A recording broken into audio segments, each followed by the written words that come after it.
It feels like you're crossing a line that I didn't know existed until now. Do you know what I mean? Right, The thought of it to me is rank.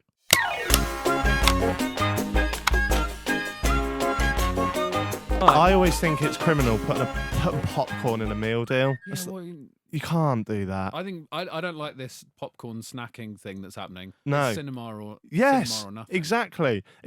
There's a time and a place for everything. We just had Spencer Owen on, and we told him the same thing. I also think I don't get stuffing in a sandwich unless it's December. It's got to be a bit festive. Yeah, I agree with that. Cranberry on a pizza, like that kind of thing. There's a time and a place for everything. Some people have come in, they've been a bit kind of kooky, and they've said that they have a summer meal deal and a winter meal deal. Now, I can get behind that. I'm not against it. But have we gone too far into the meal deal? Yeah. You're looking at me like I've gone too far into the meal deal. When we first came back after lockdown, we debated scrapping this question completely, and we've just made the first 10 minutes of this about it. Well, because we thought it was like, we've probably done it, like every kind of combination has probably been said before, but you get someone come in who says about fucking mustard, horseradish or whatever it was. Now you've mentioned the turkey feast situation. It's good though, isn't it? Yeah. Oh man, I can't wait for Christmas. Just for the meal deal choices. I can't wait. Ed Gamble, what's the greatest food in the world? Oh, that's such a hard question. Do you mean specific dish, genre of food? How broad are we talking? Kind of like genre as genre of food rather than specifics. So like a takeaway choice, like Chinese. Yeah, well, so for me, I'll give you mine. Yeah, I'm gonna say chicken. Right. Okay, that's so quite broad. Yeah. Yeah. Any chicken. All right. Yeah. Cheese. Okay. Yeah. All right. And then I guess my follow-up question to that would be, what kind of cheese? No, that is hard. My follow-up question is, what kind of chicken? Fried. Fried. Yeah. Yeah. Because like same answer for cheese. Fair enough. Any sort of fried cheese. What was it you've said on the podcast before? It's somebody, or maybe it was one of your guests. They said that the best things are salt. No, what was it? I think it was Joe. Was it Joe Thomas that said the best things are fatty and salty, probably. Salty. Yeah. Yeah. Fat and salt is the best thing. Like we were talking just before we started recording about I was vegan for 9 months. And I did realise in that time the thing I like most is fat and salt. Right. You can make anything nice with fat and salt. Yeah. It's like halloumi.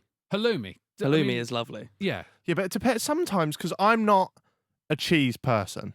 I don't really like cheese, and I can see your estimation of me has gone down already. Yeah. I offered him a cheese string this morning for free, and he said no. That's not cheese. Yeah, but that isn't cheese. I mean, I don't like both of you for different reasons. I'm used to it in here. It's fine for me. Yeah, no. What was I saying about cheese? Oh, yeah. So I don't really like it, and I can eat halloumi because it's just salty, isn't it? Yeah. So it doesn't really taste like cheese to me. It's a different breed of cheese. Yeah. Yeah, it really is. It's rubber. It tastes like rubber. It tastes like an actual rubber. Yeah, it needs to be cooked right. Halloumi. Which is in a pan.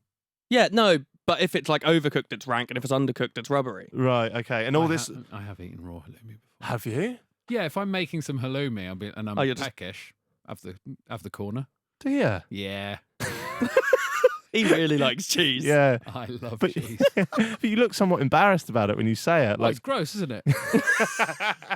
what's a food that you don't like that everyone seems to like, that's kind of universally people are fond of? I really like most stuff. Yeah. To be honest. Mm. Okay, so weirdly, we do a thing on the podcast where there's an ingredient that if the guest says it, they're kicked out. Yeah. And we've now run out of things that we don't like, I think, but we're trying to keep the format point going. Right. But I think I said sweet chili crisps. I don't like sweet chili sauce. Do you not? No, I think it. You're a maverick. I am a maverick, right? I think it kills the flavour of anything you put it on. Mm. So sweet chili sauce, I'd probably put in there as a food that everyone seems to be into. But you're not a big fan of. No way. See, I really respect your opinions on food because I Yeah. feel like you're like just an expert on it. Like you know what you're talking about. No, I'm just loud about it. That's what it is. That's any person that does a Yeah. podcast, isn't it? Who knows more about food, you or James? Oh, me, definitely. Oh, really? Yeah, I know more about food. I'm more of a food snob. Yeah. But James is more instinctual with that sort of thing, I think. Right. Yeah. Is it? So you used to be a vegan? Well, No, veggie. for 9 months. I did it for a bit. Yeah. What changed? Sort of the ethical stuff, but then I did it, and it actually helped with my blood sugar levels for a little bit as well. And then I started to find it difficult, like medically, because it's like I try and eat low carb for type 1 diabetes, and then it's so difficult to eat low carb on a vegan diet. Is it? It's all grains and stuff. Oh, right. So you've basically got tofu and that's it. Oh, geez. I'm very close-minded to the idea of like, I see everyone now is like kind of like jumping on it, and fair play. They are better human beings than me. Like my girlfriend has become a pescatarian recently, but because I eat meat all the time. I have a very unhealthy diet. I can't imagine what do those kind of people eat, and then especially because you're obviously limited because of your health conditions as well. Do you struggle day to day, or do you? No, I mean, now I'm back on meat. I'm fine. But I try and eat less meat than I was before. So the way I do everything is I'll decide to do something. I've got great willpower and I'll really lean into it for a few months. And then I'll go, oh, no, I can't do this anymore. But a few months is good. I won't hop off completely. I'll basically rail it back in to like 50%. So I do eat less meat. Yeah. I do eat some meat. I see. I think that's good. That's good. I have terrible willpower. Yeah. So, for example, what are we on? We're on the 10th of September, and I was doing sober September. I've had 2 days of drinking, and we're on the 10th. It was. And when we were on the 2nd of September, we were playing PlayStation together, and it was gone midnight, and he went, might just have a pint. No, you went to grab it was a beer from the fridge. It wasn't. I haven't just got I'm just going to pour myself. He's got it on tap at home. But yeah, it's the 2nd of September. Since then, you've had a night where you messaged me about 3 a.m. going, I'm so drunk, and I was asleep. All right, don't say this on the pod. And then last night, you had about 4 pints. Yeah, so the long story short, I don't have any willpower, Yeah, and you're like. The fact you're doing 2 months of something, that means you have a lot of willpower. That's a long time to... Yeah, I do have a lot of willpower, but then when I fall off the wagon with anything, I can go for it. It like crashes and burns. Yeah. So like, I'm not drinking at the moment. Right. I'm eating healthily. I'm going to the gym a lot. But I've already put mid-October in as when I'm stopping that, and I'm going to go mental. For a long time, or Probably, just...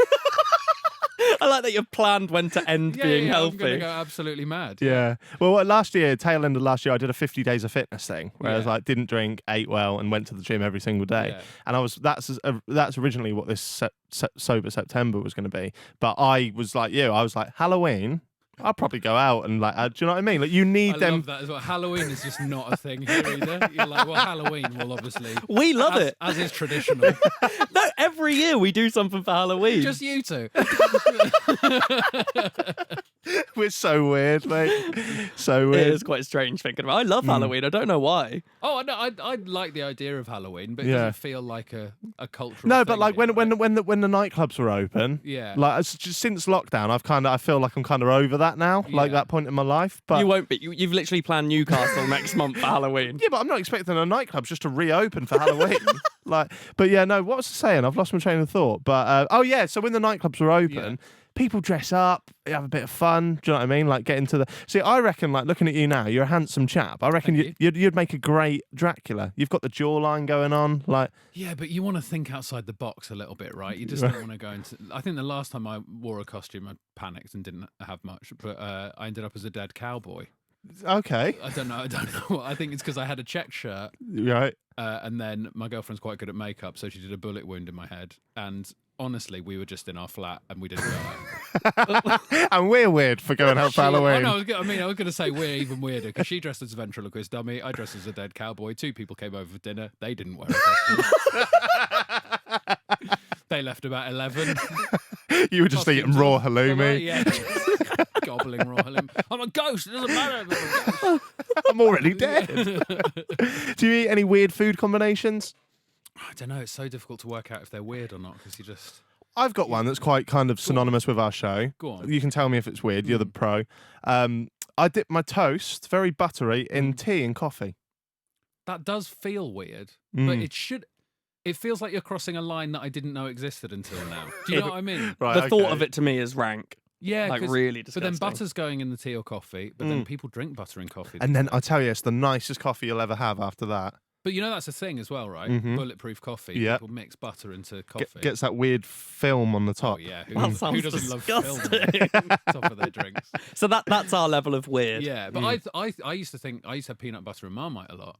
Right. Together. I think that's okay. I used to think that was weird. And now Marmite make their own peanut butter with Marmite in it. Yeah, I think it's fine. They're 2 spreads. Yeah. Yeah, so that's fine. They're quite strong spreads. I used to have a really weird one, which was sour cream and onion Pringles. Yeah. with whipped cream on top. Yeah, that is horrific. Honestly, sounds disgusting. I don't know why it started. Incredible. Is it? So nice. I'd really Like like to know squirty the cream, first I mean. time- I know what you mean. No, good. And now you should really think that's a great idea.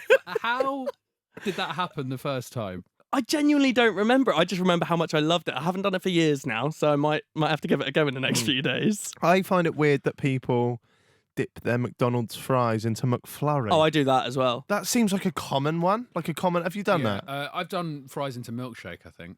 Is that weird? I think it's weird, but it's salty and sweet, I suppose. People love It is salty. strangely nice. You get at Five Guys now. You can get bacon bits in milkshakes. Did you know that? Oh, no. See, that sounds wrong. Did you not know that? No. Oh wow! See, I feel like I'm telling the food expert. Yeah, like please. you're a comedian, but I'm acting like you're some kind of chef.